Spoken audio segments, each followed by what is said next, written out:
বন্ধুরা, ভূগোল ও পরিবেশে তোমাদের স্বাগত। তাহলে আজকের আলোচনা শুরু করা যাক।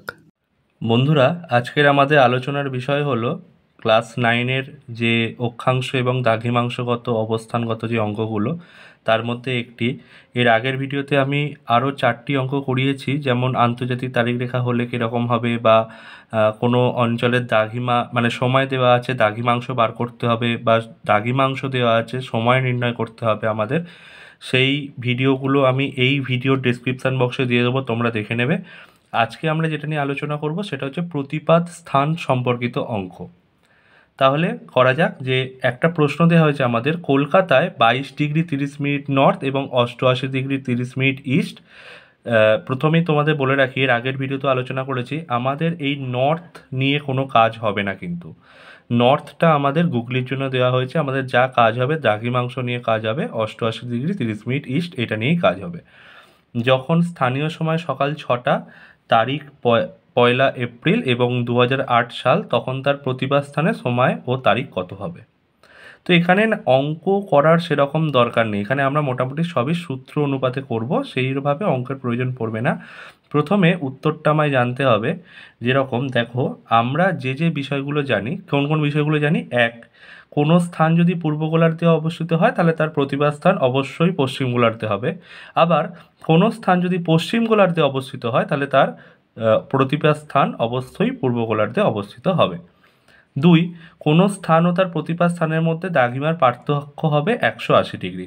এবং 3, কোনো স্থান ও তার প্রতিপাদ স্থানের মধ্যে সময়ের পার্থক্য হবে 12 ঘন্টা। তাহলে এই সূত্রগুলো আমরা মোটামুটি জানি। তাহলে এবার অঙ্কয় ফিরে আসা যাক। অঙ্কটা হচ্ছে এরকমই, কলকাতা পূর্ব গোলার্ধে অবস্থিত, সুতরাং তার প্রতিপাদ স্থান পশ্চিম গোলার্ধে অবস্থিত হবে।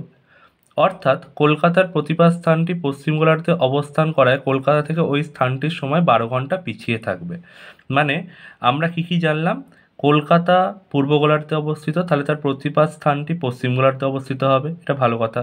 এবং কলকাতা ও তার প্রতিপাদ স্থানের মধ্যে সময়ের পার্থক্য হবে কত না? 12 ঘন্টা। আমরা একটু আগে জেনেছি কোনো স্থান ও তার প্রতিপাদ স্থানের মধ্যে সময়ের পার্থক্য হয় 12 ঘন্টা।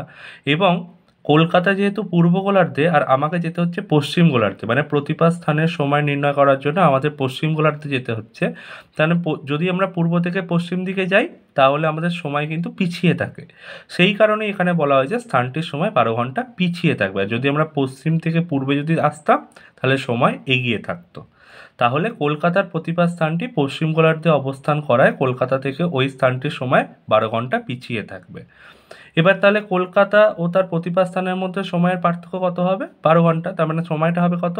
যখন কলকাতায় 6 AM মানে সকাল 6টা, সেখান থেকে যদি 12 ঘন্টা মাইনাস করি তাহলে আমাদের 6 PM মানে পূর্ব দিন সন্ধ্যা 6টা হয়। মানে যদি আজকে সকাল 6টা হয় তাহলে আমরা যদি 12 ঘন্টা পিছিয়ে যাই তাহলে তার গতকাল সন্ধ্যা 6টা হতো।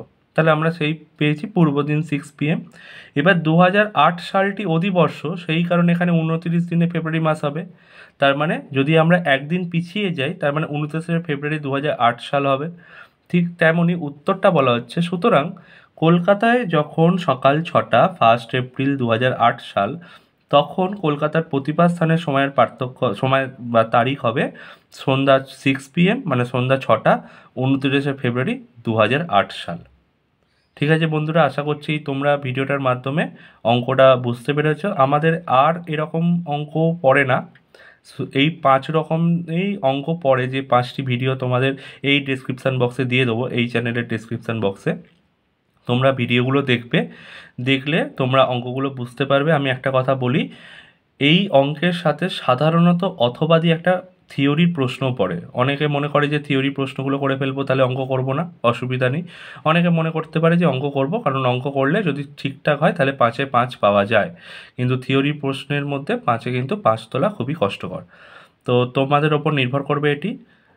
যদি ভিডিওটি ভালো লেগে থাকে তাহলে চ্যানেলটি শেয়ার করবে, সাবস্ক্রাইব করবে, লাইক করবে। আজকের মতো এ পর্যন্তই। পরবর্তী ভিডিওতে আমরা নতুন কোনো টপিক নিয়ে, নতুন কিছু বিষয় নিয়ে আলোচনা করব। Thank you so much.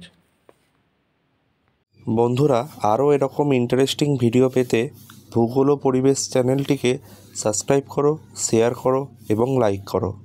Thank you. Visit again.